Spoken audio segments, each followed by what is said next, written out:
até que a Pedra de Roseta fosse descoberta e prontamente adquirida por Napoleão. Campanha no Egito.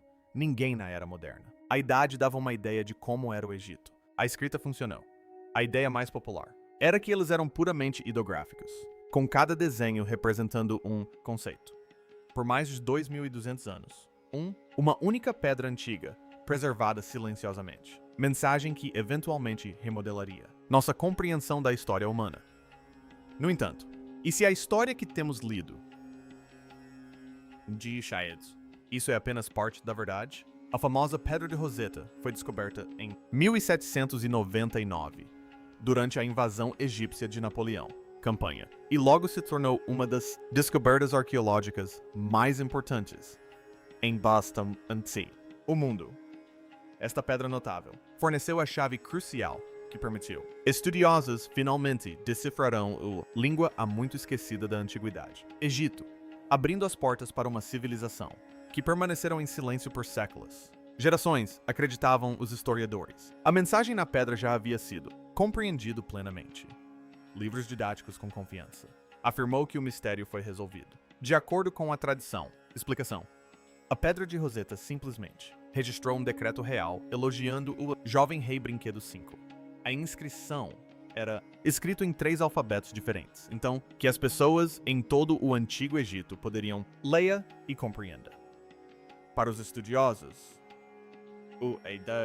o caso parecia completamente encerrado, mas recentemente aconteceu algo surpreendente. Um grupo de cientistas decidiu examinar toda a inscrição usando tecnologia avançada. Modelos de linguagem de inteligência artificial.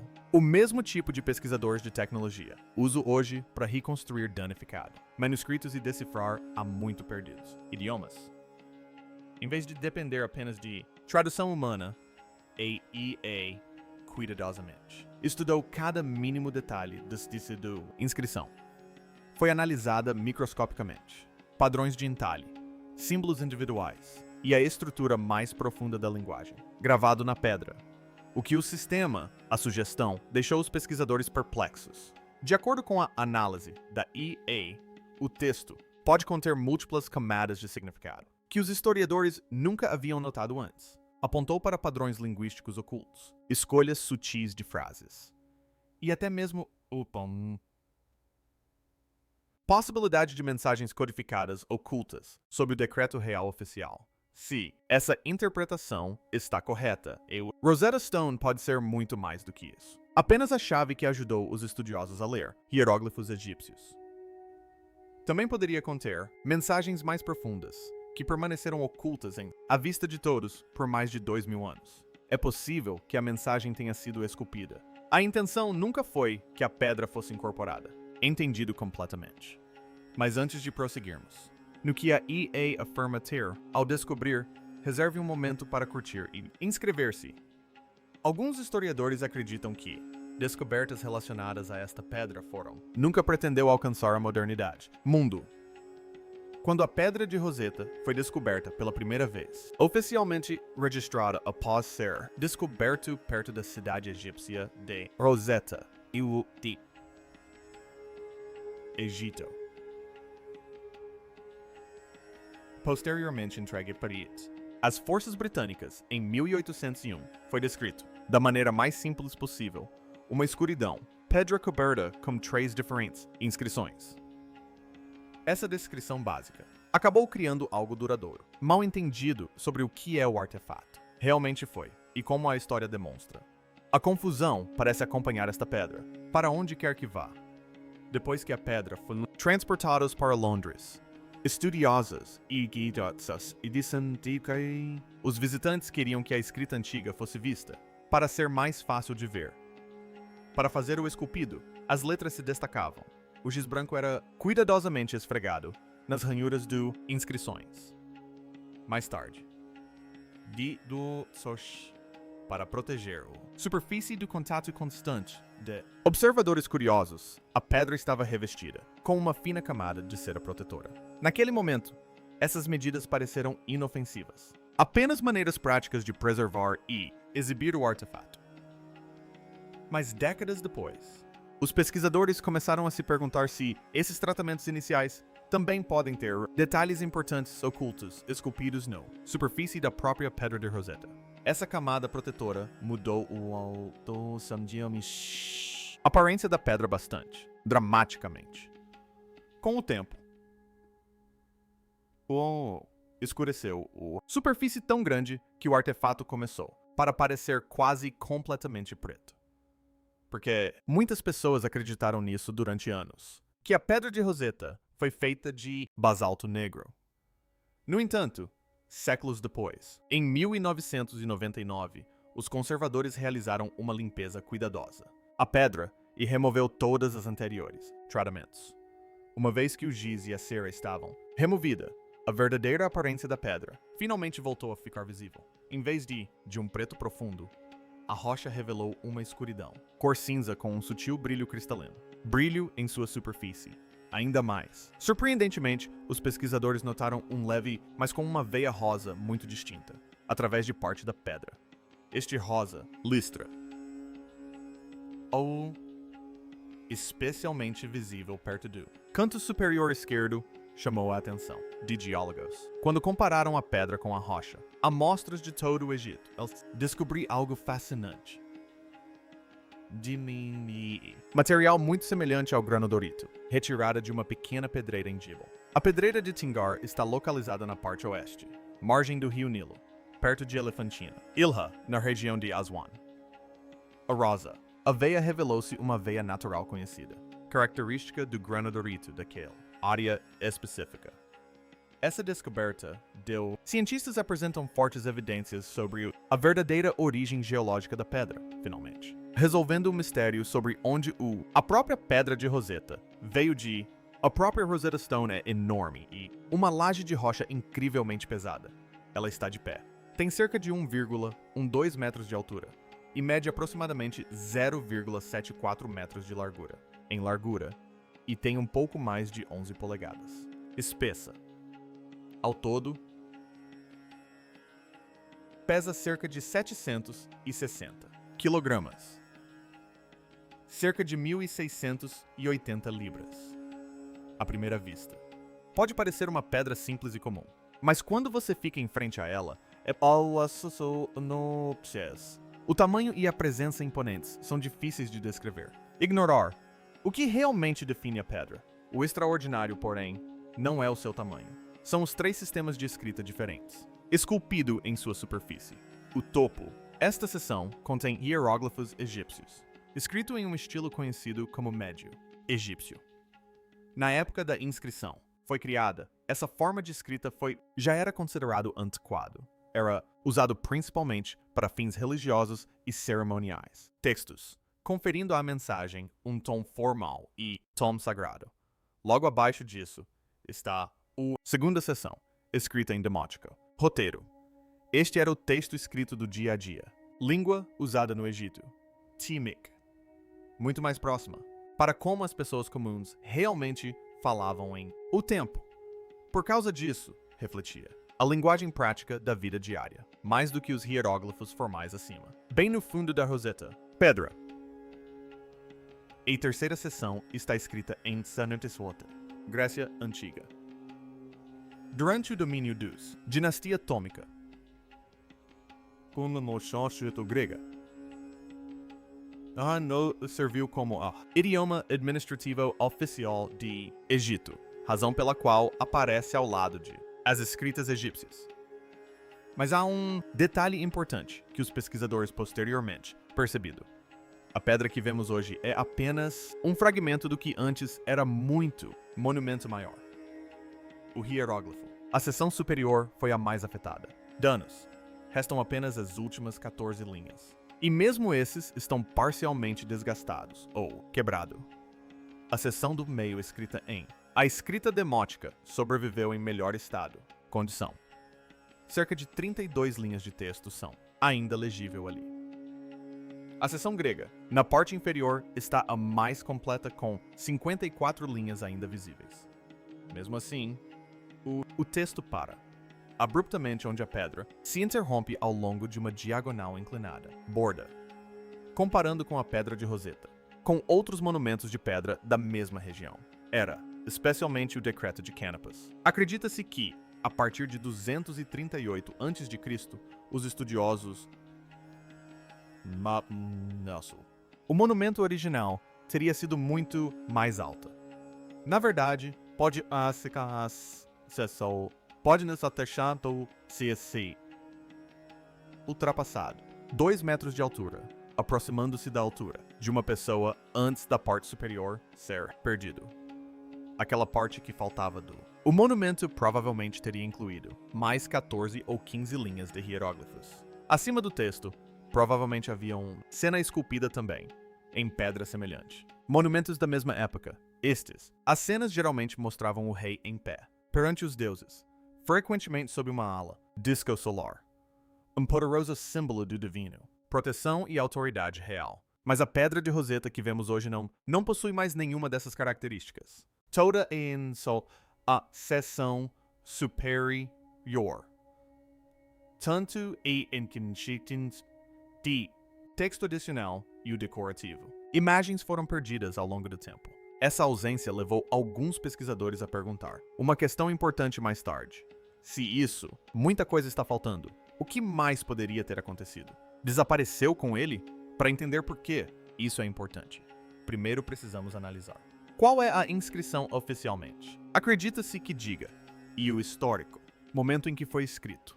Porque, quando os historiadores começaram a examiná-lo mais a fundo, ao se aproximarem perceberam que o oficial, explicação e a história mais profunda por trás. O texto pode não ser exatamente o mesmo, de acordo com a tradição, interpretação e Pedra de Roseta, registros.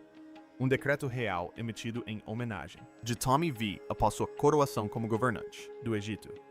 O grande monumento de pedra era criado para celebrar seu reinado e para anunciar publicamente as decisões tomadas em seu nome.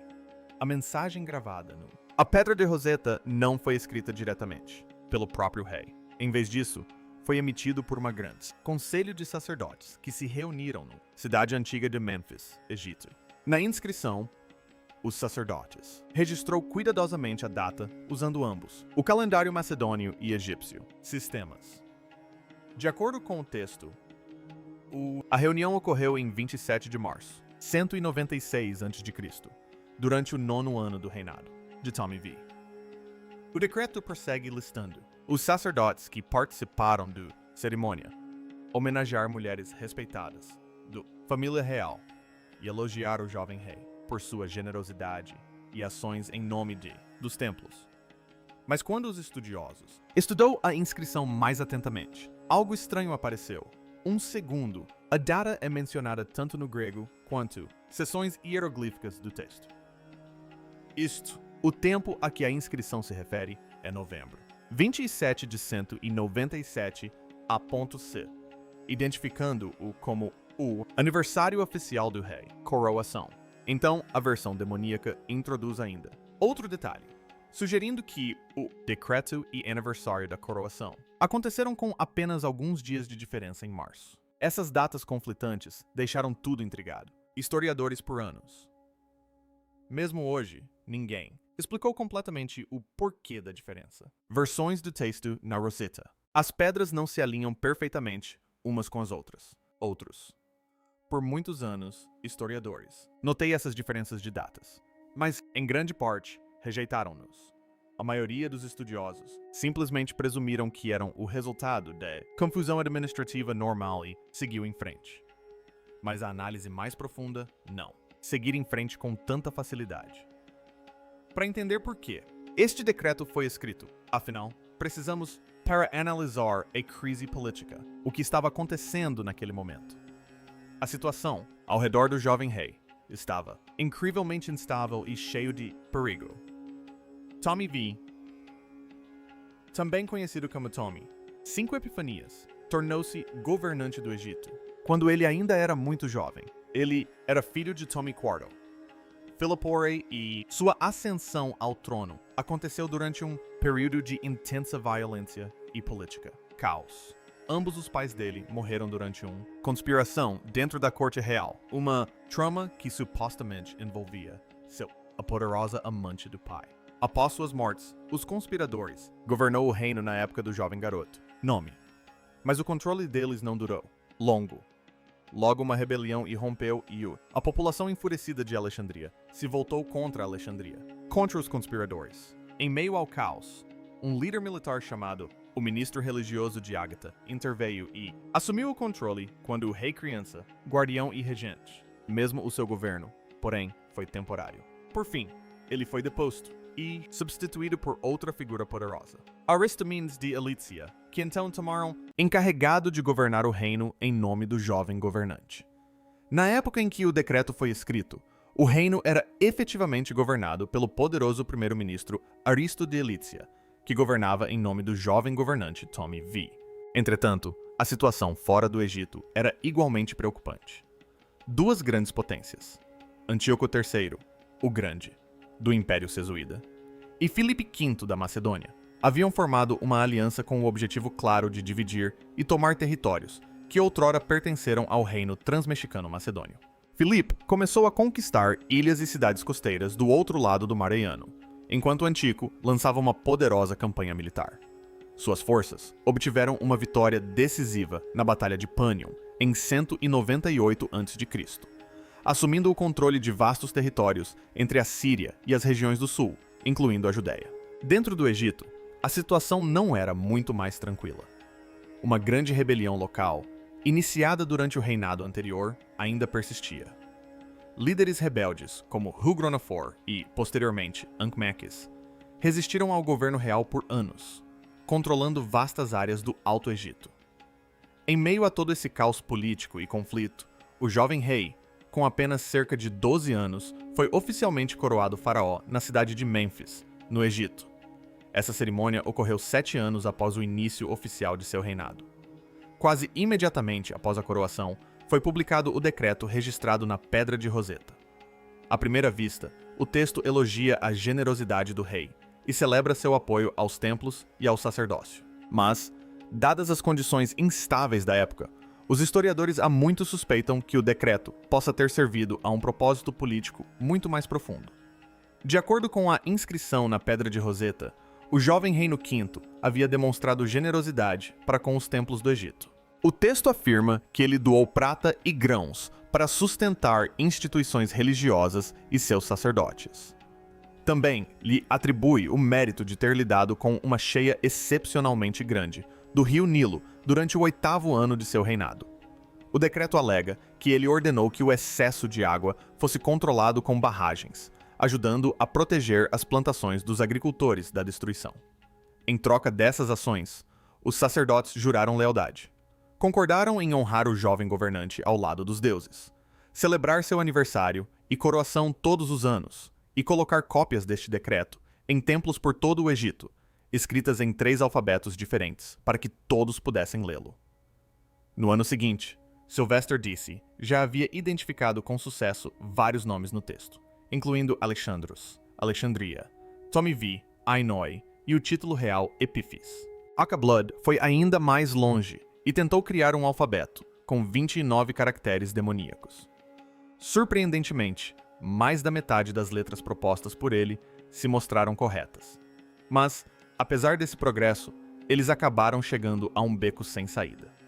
O que os estudiosos ainda não entendiam era que o demódico não era um alfabeto simples.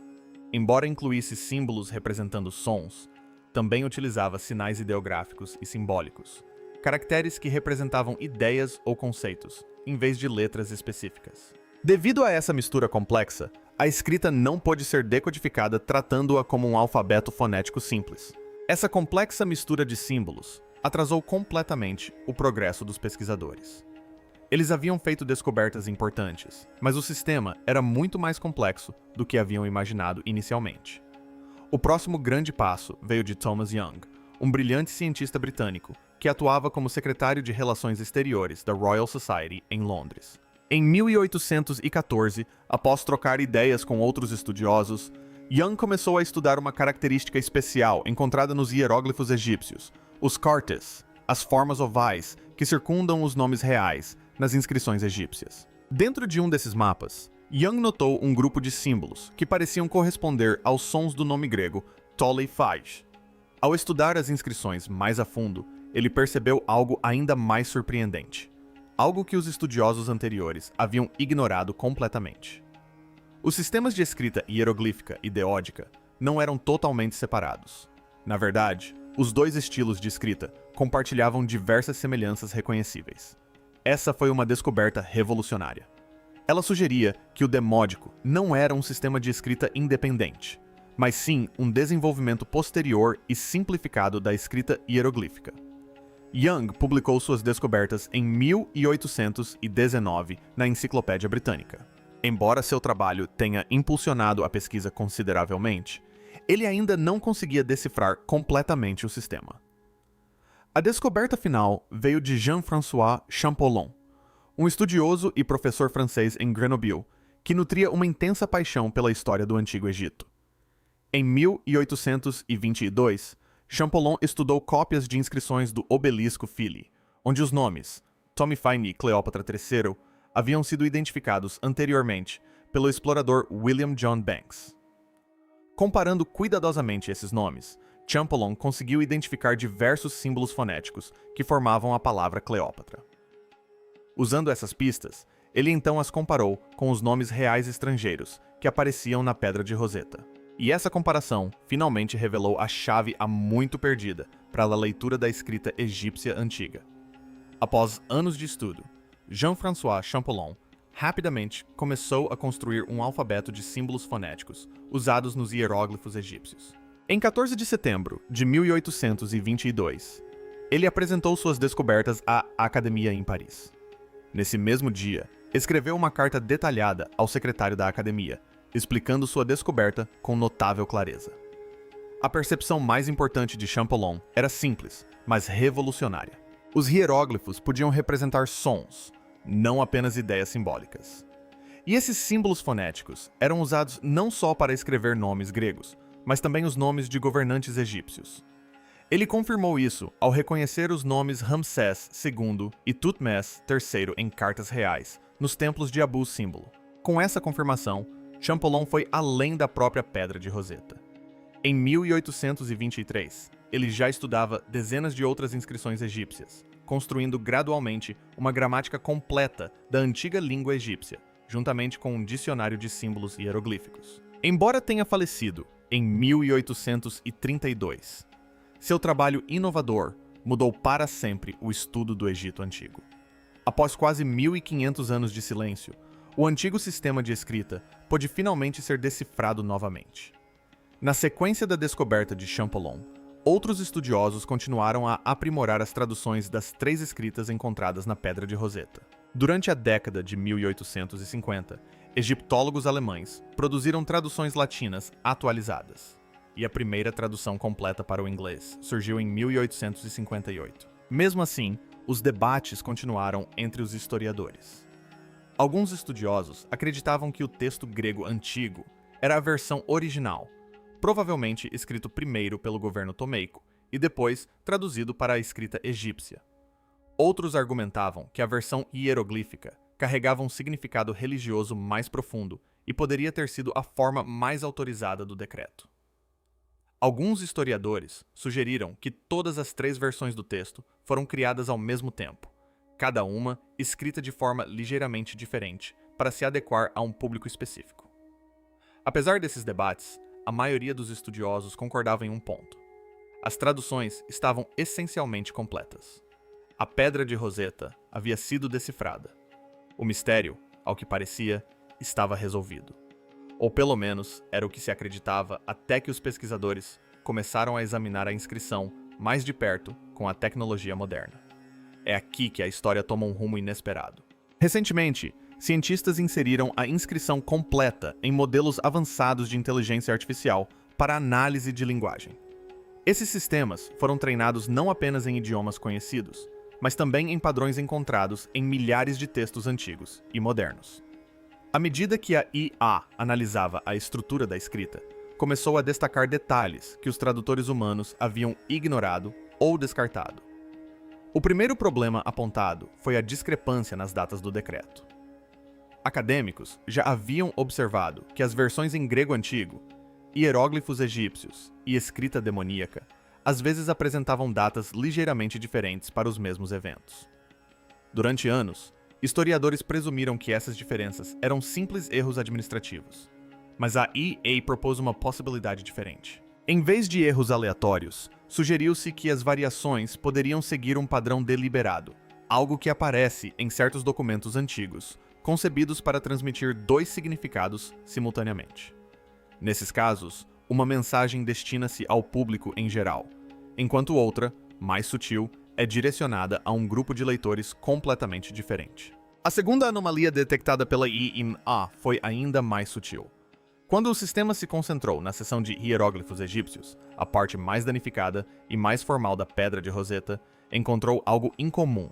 Esta seção foi escrita em um estilo de linguagem mais antigo e cerimonial, o tipo de linguagem tipicamente reservado para textos religiosos e para a comunicação entre sacerdotes e os deuses. Mas, dentro dessa escrita formal, a EA detectou certos padrões de fraseado que não aparecem em nenhum outro texto cerimonial conhecido do Egito Tômico. De acordo com a análise, não se tratavam de simples escolhas de tradução ou erros de cópia dos escribas. Eram construções linguísticas muito específicas. Quando os pesquisadores compararam a fraseologia da Pedra de Roseta com bancos de dados de textos religiosos do Antigo Egito, a EA percebeu algo incomum. A linguagem era muito semelhante ao estilo usado em textos de advertência, mensagens criadas em épocas em que uma civilização temia uma crise grave ou o colapso. Isso sugere que os padres que redigiram o decreto podem ter feito mais do que elogiar Tommy V. A análise indica que eles podem ter inserido uma mensagem mais profunda na linguagem formal, algo sensível demais para ser dito abertamente. A IA também encontrou referências numéricas e de calendário precisas relacionadas à cheia do rio Nilo. Quando comparadas com registros históricos e astronômicos, essas informações pareciam apontar para uma série de eventos que os sacerdotes podem ter interpretado como sinais de alerta. Em 196 a.C., quando o decreto foi criado em Mênfis, no Egito, o reino já estava sob pressão de potências estrangeiras e rebeliões internas. Os sacerdotes podem ter usado o único documento que sabiam que sobreviveria, a Pedra de Roseta, para deixar algo mais do que apenas elogios a um jovem rei. Talvez estivessem registrando seus temores sobre o futuro do Egito. Se esse aviso se referia à eventual queda da dinastia atômica para o Império Romano ou a algo ainda maior, permanece um mistério. O que é certo é o seguinte: por mais de 200 anos, estudiosos traduziram a pedra, mas podem ter lido apenas a superfície. A Pedra de Roseta pode não ser apenas a chave para uma língua perdida. Pode também ser uma mensagem do passado, que só agora começamos a compreender.